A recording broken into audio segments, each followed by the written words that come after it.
साथियों नमस्कार। Hindi audio story में आपका स्वागत है और मैं हूं डॉक्टर अम्बरीश। आज की कहानी है कानों में कंगना। कहानीकार हैं राधिका रमण प्रसाद सिंह। किरण, तुम्हारे कानों में क्या है? उसके कानों से चंचल लट को हटाकर कहा, कंगना।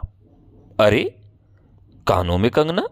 सचमुच 2 कंगन कानों को घेर कर बैठे थे। हां, तब कहां पहनूं? किरण, अभी भोरी थी। दुनिया में जिसे भोरी कहते हैं वैसी भोरी नहीं, उसे वन के फूलों का भोलापन समझो। नवीन चमन के फूलों की भंगी नहीं, विविध खाद या रस से जिनकी जीविका है, निरंतर काट छांट से जिनका सौंदर्य है, जो 2 घड़ी चंचल चिकने बाल की भूषा है, 2 घड़ी तुम्हारे फूलदान की शोभा। वन के फूल ऐसे नहीं, प्रकृति के हाथों से लगे हैं, मेघों की धारा से बढ़े हैं। चटुल दृष्टि उन्हें पाती नहीं, जगद्वायु उन्हें छूती नहीं। यह सरल सुंदर सौरभ में जीवन है। जब जीवित रहे तब चारों तरफ अपने प्राणधान से हरे भरे रहे। जब समय आया तब अपनी मां की गोद में झड़ पड़े। आकाश स्वच्छ था, नील उदर सुंदर, पत्ते शांत थे। संध्या हो चली थी, सुनहरी किरणें सुदूर पर्वत की चूड़ा से देख रही थी।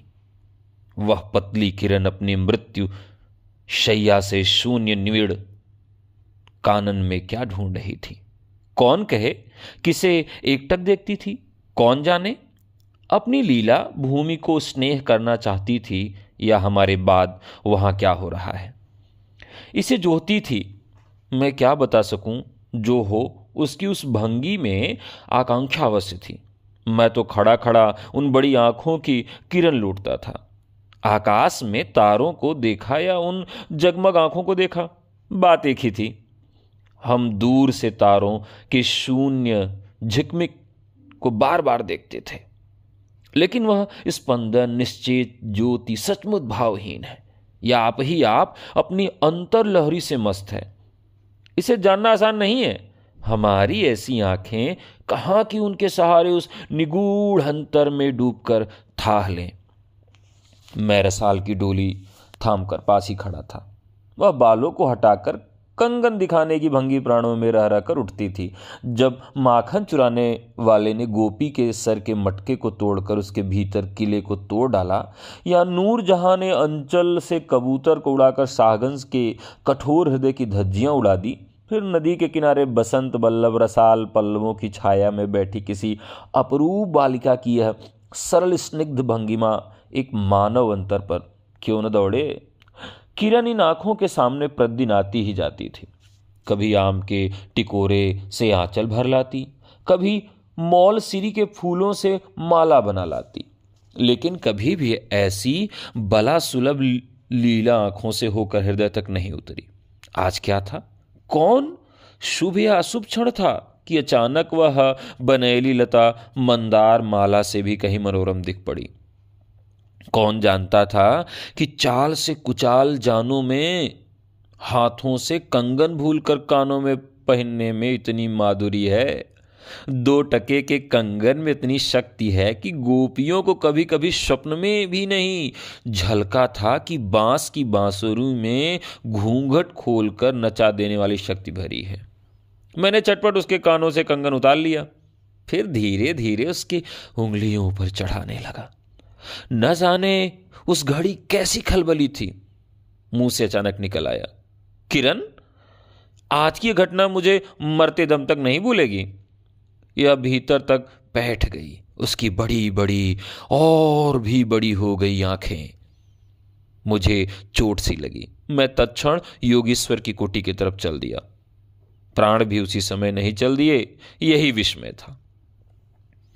एक दिन था कि इसी दुनिया में दुनिया से दूर रहकर लोग दूसरी दुनिया का सुख उठाते थे। हरिचंदन के पल्लुओं की छाया भूलोक पर कहां मिले, लेकिन किसी समय हमारे यहां भी ऐसे वन थे जिनके वृक्षों के साये में घड़ी घाम निवारे के लिए स्वर्ग से देवता भी उतर आते थे। जिस पंचवटी का अनंत सौंदर्य यौवन देखकर राम की आंखें भी खिल उठी थी। वहां के निवासियों ने भी कभी अमतरू के फूलों की माला नहीं चाही, मंदाकिनी के छींटों की शीतलता नहीं ढूंढी। नंदोपवन का सानी वही वन भी था। कल्पवृक्ष भी छाया में शांति अवश्य है, लेकिन कदम की छहियां कहाँ मिल सकती है? हमारी तुम्हारी आंखों ने कभी नंदोत्सव की लीला नहीं देखी, लेकिन इसी भूतल पर एक दिन ऐसा उत्सव हो चुका है जिसको देख देख कर प्रकृति रजनी 6 महीने तक ठगी नहीं। शत शत देवांगनाओं ने पारिजात के फूलों की वर्षा से नंदन कानन को उजाड़ डाला। समय ने सब कुछ पलट दिया। अब ऐसे वन नहीं जहां कृष्ण गोलोक से उतर कर 2 घड़ी वंशी की टेर दें, ऐसे कुटीर नहीं जिनके भटके हो भी तब भी उन तक दुनिया का पर्दा नहीं उठा। जगमन्या की माया नहीं लगी, लेकिन वे कब तक बचे रहेंगे? लोक अपने यहां अलौकिक बातें कब तक होने देगा? भवसागर की जल तरंगों पर थिर होना कब संभव है? ऋषिकेश के पास सुंदर वन है, सुंदर नहीं अपूर्व सुंदर। वह प्रमोद वन के विलास निकुंजों जैसा सुंदर नहीं, वरन चित्रकूट या पंचवटी की महिमा से मंडित है। वहां चिकनी चांदनी में बैठकर कनक घुंघरू की इच्छा नहीं होती, वरंच प्राणों में ऐसी आवेश धारा उठती है जो कभी अनंत साधना के फूल पर पहुंचाती है, कभी जीव जगत के एक तत्व से दौड़ मिलती है। गंगा की अनंत गरिमा, वन की निविड़ योग निद्रा वही नहीं देख पड़ेगी। कौन कहे वहां जाकर यह चंचल चित्त क्या चाहता है, गंभीर अलौकिक आनंद या शांत सुंदर मरण? इसी वन में एक कुटीर बनाकर योगीश्वर रहते थे। योगीश्वर ही थे, यद्यपि वह भूतल पर ही रहते थे, तथापि उन्हें इस लोक का जीव कहना यथार्थ नहीं।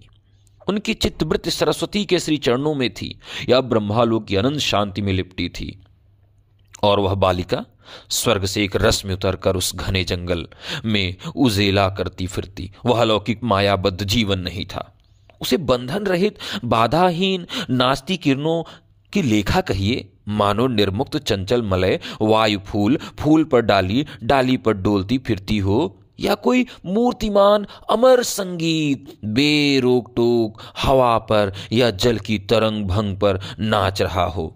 मैं ही वहां इस लोक का प्रतिनिधि था, मैं ही उनकी अलौकिक स्थिति से इस जटिल मर्त्य राज्य में खींच लाता था।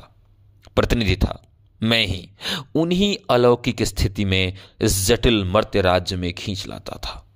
कुछ साल मैं योगीश्वर के यहां आता जाता था। पिता की आज्ञा थी कि उनके यहां जाकर अपने धर्म के सब ग्रंथ पढ़ डालो।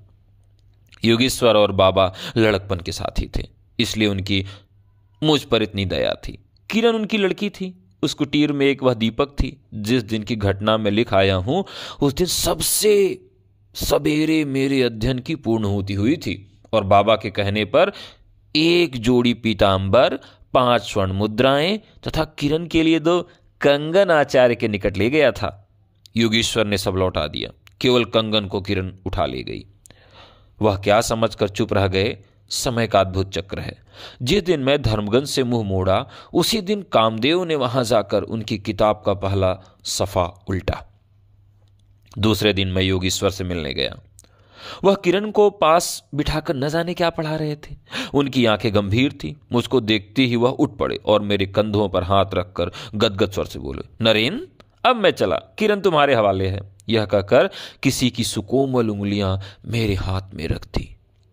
लोचनों के कोने पर 2 बूंदें निकलकर झांक पड़ी। मैं सहम उठा। क्या उन पर सब बातें विदित थीं? क्या उनकी तीव्र दृष्टि मेरे अंतर लहरी तक डूब चुकी थी? वह ठहरे नहीं, चल दिए। मैं कांपता रह गया। किरण देखती रह गई। सन्नाटा छा गया। वायु वन भी चुप हो चली। हम दोनों भी चुप चल पड़े। किरण मेरे कंधे पर थी। हठात अंतर से कोई अकड़ कर कह उठा, हाय नरेंद्र, यह क्या? तुम इस वन फूल को किस चमन में ले चले? इस बंध विहीन स्वर्गीय जीवन को किस लोकजाल में बांधने चले? कंकड़ी जल में जाकर कोई स्थायी विवर नहीं फोड़ सकती। क्षण भर जल का समतल भले ही उलट पुलट हो, लेकिन उधर से जलंतर दौड़कर उस छिद्र का नाम निशान भी नहीं रहने देती। जगत की भी यही चाल है।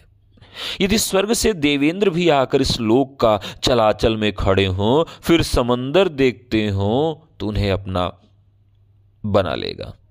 इस काली कोठरी में आकर इसकी कालिमा से बचे रहें, ऐसी शक्ति अब आकाश कुसुम ही समझे। 2 दिन में राम हाय जानकी हाय कहकर वन डोलते फिरे। 2 क्षण में यही विश्वामित्र को भी स्वर्ग से घसीट लाया। किरण की भी अवस्था हुई। कहाँ प्रकृति की निर्मुक्त गोद, कहाँ जगत का जटिल बंधन पाश, कहाँ से कहाँ आ पड़ी। वह अलौकिक भोलापन, वह निसर्ग उच्छ्वास हाथों हाथ लुट गए। उस वनफूल की विमल कांति लौकिक चमच की मायावी मनोहारित में परिणत हुई। अब आंखें उठाकर आकाश से नीरो बातचीत करने का अवसर कहाँ मिले। मलय वायु से मिलकर मलय चाल के फूलों की पूछताछ क्यों कर हो। जब किशोरी नए सांचे में ढलकर उतरी, उसे पहचानना भी कठिन था। अब वह लाल चोली हरी साड़ी पहनकर सर पर सिंदूर रेखा सजाती और हाथों में कंगन, कानों में बाली, हाय हाय गले में कंठी और कमर में करधनी दिन दिन उसके चित्त को नचाए मारती थी। जब कभी वह सज धसकर चांदनी के कोठे पर उठती तो वसंत वायु उसके आंचल से मोतियां की लपट लाकर मेरे बरामदे में भर देता। फिर किसी मतवाली माधुरी या तीव्र मदिया के नशे से मेरा मस्तिष्क घूम जाता और मैं चपट अपना प्रेम चित्कार फूलदार रंगीन चिट्ठी में भरकर जूही के हाथ ऊपर भिजवाता या बाजार से दौड़कर कटकी गहने वाली विलायती चूड़ी खरीद लाता। लेकिन जो हो, अब भी कभी कभी उसके प्रफुल्ल वदन पर उस आलोक की छटा पूर्वजन की सुख स्मृतवत चली आती थी और आंखें उसे जीवांत सुंदर झिकमिक का नाच दिखाती थी। जब अंतर प्रसन्न था, फिर बाहरी चेष्टा पर प्रतिबिंब क्यों न पड़े। यही 1-2 साल मुरादाबाद में कट गए। मुरादाबाद एक दिन मोहन के यहां नाच देखने गया। वही किन्नरी से आंखें मिली क्या, लीन हो गई।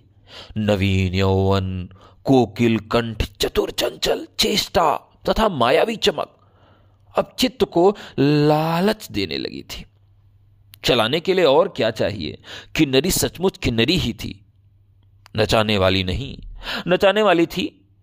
पहली बार देखकर उसे लगा कि कोई सुंदरी समझना दुरुस्त था। एक लपट जो लगती किसी नशा सी चढ़ जाती। यारों ने मुझे और भी चढ़ा दिया। आंखें मिलती मिलती मिल गईं, हृदय को भी साथ साथ घसीट ले गईं। फिर क्या था, इतने दिनों की धर्म भिक्षा, सतवत्सर की पूजा, लक्ष्मी बाप दादों की कुल प्रतिष्ठा, पत्नी से पवित्र प्रेम एक एक करके उस प्रतीत वासना कुंड में भस्म होने लगे। अग्नि और भी बढ़ती गई।